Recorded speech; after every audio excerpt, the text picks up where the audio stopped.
parler très rapidement pour que vous puissiez se... Vous voyez? J'essaie, ok, amen. Écoutez, un message n'a pas besoin d'être long pour être bon, amen. On veut juste savoir ce que Dieu veut dire, on va droit au but, amen. On saisit la parole de Dieu, on le loue, on prie, amen. Alléluia, on arrête ce qui faut arranger et on avance au nom de Jésus, amen. Gloire au nom de Jésus. Alléluia, j'ai béni le Seigneur. Quand Pasteur Kaosé est revenu, il disait, ouf, je me repose. Et la semaine passée, j'ai appelé le frère Abou à prêcher ici, juste la veille. Et je me disais, ben, si je lui demande de prêcher et qu'il dit non, pasteur, comment tu me demandes de prêcher juste la veille? Je lui dis non, un homme de Dieu doit être prêt. J'avais déjà toutes mes réponses. Il ne m'a pas demandé pourquoi. Il a juste obéi. Il nous a apporté un très très bon message. Amen. Mais ce matin, je me suis dit, mais attends, c'est moi maintenant qui appelle juste quelques minutes avant le service. Je bénis le Seigneur parce que, écoutez, c'est la parole de Dieu. Ce n'est pas notre parole. Il ne faut pas être... il faut juste passer. Quand tu passes du temps dans la présence de Dieu, tu vas recevoir quelque chose de Dieu. Il est impossible de passer du temps dans la présence de Dieu et dire je n'ai rien à prêcher. Impossible. Dès que tu as été près de Dieu, tu es prêt. Amen. Comme seulement ce que Dieu a mis dans ton cœur. Alléluia. En ce moment, je vais demander à Pasteur Kaosé de prier. Amen. Prions tous ensemble, Éternel. Nous te rendons grâce encore une fois, Père, pour ton amour, ta bonté, ta fidélité. Nous te remercions, Éternel, encore une fois pour le privilège que nous avons d'être là ensemble, dans ta présence au milieu de ton peuple, Père. En ce moment, lorsque nous avançons pour recevoir de ta part, nous réalisons que nous sommes des hommes charnels. Et ces choses spirituelles sont polies. Pourquoi nous avons besoin de ton aide. Aide-nous pour le recevoir, Seigneur Jésus-Christ. Fais don de ton onction à ton serviteur, en Jésus-Christ, à annoncer tes oracles, sans crainte, ni faveur, ni hésitation. Père éternel, prépare nos cœurs à recevoir cet oracle, que germe à nous, que produise le fruit et que ce fruit nous conduise dans la vie éternelle. C'est avec action de grâce dans nos cœurs que nous te prions. Dans le nom précieux de Jésus, nous disons tous au nom de Jésus. Au nom de Jésus. Au nom de Jésus. Alléluia. Vous pouvez vous asseoir dans la présence du Seigneur alors que nous ouvrons nos Bibles dans Genèse 4. Désolé, vous allez devoir vous relever. Alléluia. Cette phrase, vous pouvez vous asseoir, sort automatiquement. Amen. Je vous regarde, je veux que vous soyez debout, mais j'ai dit, vous pouvez vous asseoir. Excusez-moi.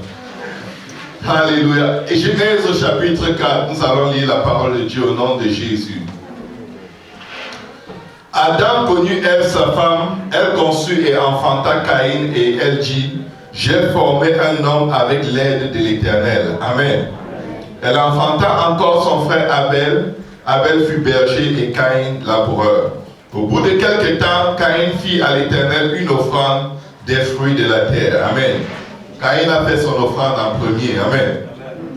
Et Abel de son côté en fit une des premiers-nés de son troupeau et de leur graisse. L'Éternel porta un regard favorable sur Abel et sur son offrande. Mais il ne porta pas un regard favorable sur Caïn et sur son offrande. Caïn fut très irrité et son visage fut abattu. Et l'Éternel dit à Caïn, pourquoi es-tu irrité et pourquoi ton visage est-il abattu? Certainement, si tu agis bien, tu relèveras ton visage, et si tu agis mal, le péché se couche à la porte et ses désirs se portent vers toi, mais toi, domine sur lui. Cependant, Caïn adressa la parole à son frère Abel, mais comme ils étaient dans les champs, Caïn se jeta sur son frère et le tua. L'Éternel dit à Caïn, où est ton frère Abel? Il répondit, je ne sais pas, suis-je le gardien de mon frère? Et Dieu dit, qu'as-tu fait? La voix du sang de ton frère crie de la terre jusqu'à moi. Maintenant tu seras maudit de la terre qui a ouvert sa bouche pour recevoir de ta main le sang de ton frère. Quand tu cultiveras le sol, il ne te donnera plus sa richesse. Tu seras errant et vagabond sur la terre. Caïn dit à l'Éternel, mon châtiment est trop grand pour être supporté. Voici, tu me chasses aujourd'hui de cette terre. Je serai caché loin de ta face. Je serai errant et vagabond sur la terre, et quiconque me trouvera me tuera. L'Éternel lui dit, si quelqu'un tuait Caïn, Caïn serait vengé 7 fois. L'Éternel mit un signe sur Caïn pour que quiconque le trouverait ne le tuât point. Puis Caïn s'éloigna de la face de l'Éternel et habita dans la terre de Nod, à l'orient d'Éden. Amen. Vous pouvez vous asseoir dans la présence de Dieu. Gloire au nom de Jésus. Le Seigneur m'a inspiré ce matin à partager avec vous une pensée que je peux intituler l'esprit de Caïn. Amen. Quand nous lisons la parole de Dieu, nous voyons dans l'histoire des enfants d'Adam et Ève, amen, ils ont eu beaucoup d'enfants, mais la Bible ici nous parle d'une histoire de deux d'entre eux, les deux premiers-nés. Amen. La Bible nous dit que Adam a connu sa femme et elle a conçu, et elle a enfanté un fils qui s'appelait Caïn. Amen. Maintenant, la Bible dit qu'au bout de quelques temps, au verset 3, Caïn fit à l'Éternel une offrande des fruits de la terre. Pourquoi est-ce qu'il fit à l'Éternel cette offrande? Parce qu'ils avaient coutume de faire à l'Éternel une offrande. Le Seigneur, dans le jardin d'Éden, quand Adam et Ève ont péché, la seule raison pour laquelle il ne les a pas égorgés vifs, il ne les a pas fait mourir de raide, après qu'ils aient péché, c'est parce que Dieu a fait une offrande qui a apaisé sa colère. La colère de Dieu s'est dirigée sur l'offrande de l'animal qu'il a sacrifié et dont il les a revêtus de la peau. Le sang de cet animal a porté la colère que Dieu allait déverser sur eux. Et Dieu a donc prolongé sa patience envers eux parce qu'un animal est mort à leur place. L'animal est mort et ils ont été revêtus de la peau de cet animal en signifiant que c'était en quelque sorte le souvenir. Quelqu'un est mort pour moi. Voici, je suis revêtu de sa peau. La peau qu'il portait était le signe. Quelqu'un a payé le prix pour ma nudité, pour mon impureté. C'est pourquoi la Bible dit dans Galates 3, verset 27, tous ceux qui ont été baptisés en Jésus-Christ ont revêtu Christ. Je suis peut-être coupable, mais quelqu'un a payé le prix et c'est lui que j'ai sur moi. C'est lui qui couvre mon corps, mon âme et mon esprit. Amen. Je ne suis pas digne. Amen. Je suis pécheur. La Bible dit que si quelqu'un dit qu'il n'a pas de péché, il est un menteur et la vérité n'est point en lui. Je suis peut-être pécheur par nature, mais quelqu'un a payé le prix pour moi. Et la Bible dit donc que désormais personne ne me fasse de la peine, car je porte sur moi la marque de Jésus. Amen. Sa marque, c'est son nom. Amen. Que nous portons sur nous dans les eaux de baptême. Alors, dans leur marche avec Dieu, Dieu leur a prescrit certainement que c'est comme ça qu'il faut faire chaque fois. Amen. Qu'est-ce qui se passe? Caïn veut faire l'offrande, mais Caïn décide d'offrir à Dieu ce qu'il a. Amen. Il décide d'offrir à Dieu ce qui lui convient. La Bible dit, au bout de quelques temps, Caïn fit à l'Éternel une offrande des fruits de la terre. Est-ce que les fruits ont du sang? Est-ce que les fruits ont de la graisse? La graisse était supposée être brûlée avec le sacrifice. Et c'est le fait que le feu brûlait la graisse qui faisait qu'une fumée montait à Dieu comme un parfum de bonne odeur. Et si le sacrifice remplissait les critères de Dieu, Dieu acceptait le sacrifice. Mais je vais vous dire une chose. Est-ce que vous avez déjà brûlé les fruits de la terre? Vous brûlez les mangues. Ça fait juste une fumée qui s'étale dans tous les sens et qui étouffe. Mais quand vous mettez un bon barbecue bien gras sur le feu, la fumée monte et les voisins appellent les sapeurs-pompiers. Amen. Parce que ça va vraiment loin. Amen. Mais la particularité du sacrifice que Dieu attendait, c'était le sang. La Bible nous dit ceci. L'Éternel porta un regard favorable sur Abel et sur son offrande. Pourquoi? L'offrande d'Abel avait le sang. Amen. Mais il ne porta pas un regard favorable sur Caïn et sur son offrande. Caïn fut comment? Très irrité. Amen.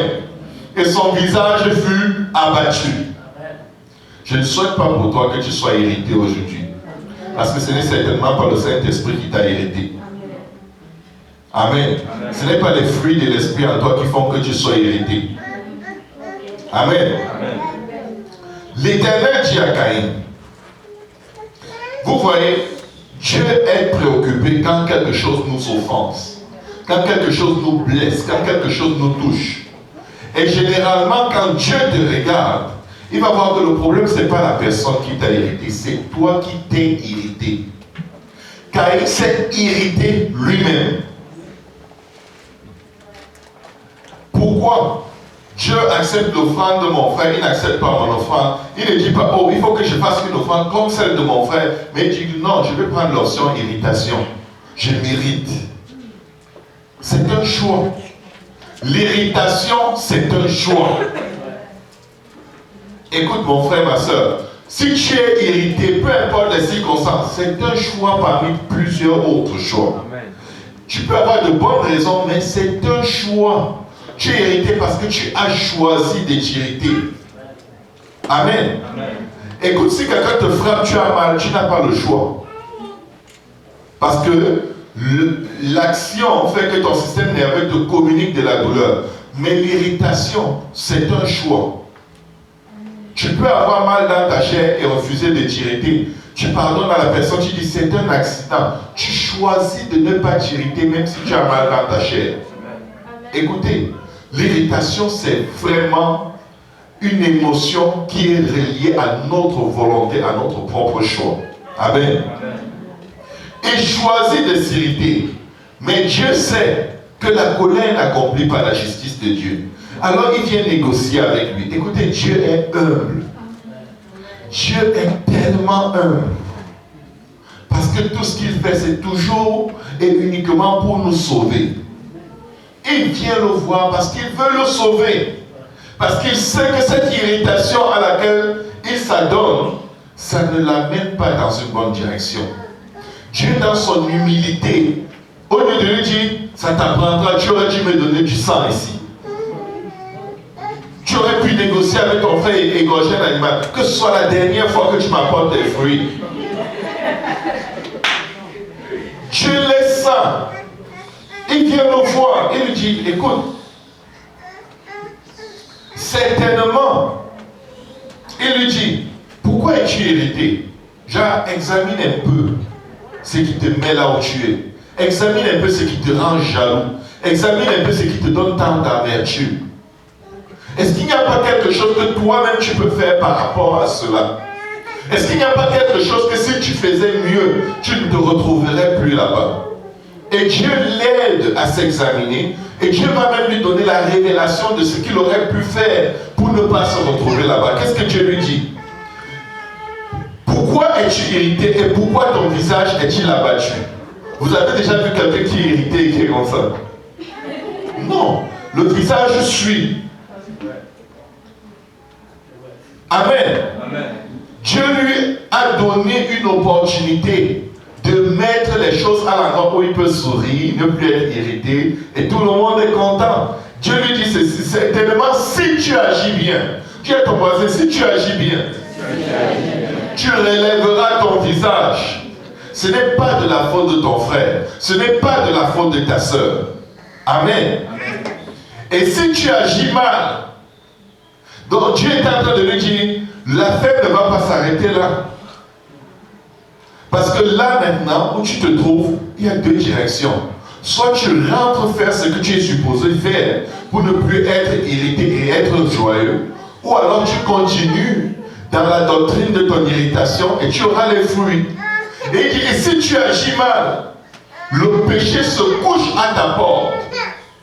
Et ses désirs se portent vers toi. Le péché veut que tu le consommes. Le péché veut prendre le contrôle de toi. Le péché est amoureux de toi quand tu es irrité.